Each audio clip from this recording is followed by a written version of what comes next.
Шо, кака чуркап баратасыз? Assalomu alaykum. Hoy bitigi. Kechadagi Bishkekda marafon uyushtirganmiz 4 kun burada shu yerda o'sha yugurib, ana bu yoqda chegarada chiqib atadi deganda men o'sha marafondan bu yoqda ko'zda yugurgam. Артында да келатчат окшойт. Келип калышаткан. Ушул эми bu yoqqa chegarага келе албагансак дагы bu yoqта баткендик, лейлектик chegarada жашап аткан мына Батыр элеске мындай моральный поддержка кылалы деген ошол жактан ушинтип жүгүрүп, ички эмоцияларды чыгарып дегендей жүгүрүп атабыз. Ана жакында уккан чыгасыңар деги убактылуу өкмөт дагы чогулушуп жүгүргөн бойдон барып паркка барып бакты кишип мына карачы силерге кандай поддержка кылып атабыз. Чуркасаңар эле чегара проблемасы чечилип калабы? Эми жүгүргөн бул кыймылда. Кыймылдап тура берсек кичине бир аз эме болот да. Бир нерсе чечилип калабы дейм да. Ошого жүгүрүп жүрөбүз анан жалпы элдерге айтып атам.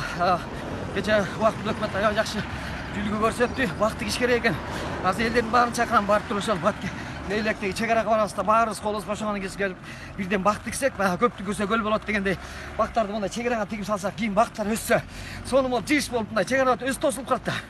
Ошого жүгүрүп азыр кетип атам болуп турганда. Лейлектеги кака барасыз анда? Лейлектен кийин тойго барам да, тойго. Биз тойлоп тура берелемиз, силер кайтап тургула эми. Мейли анда.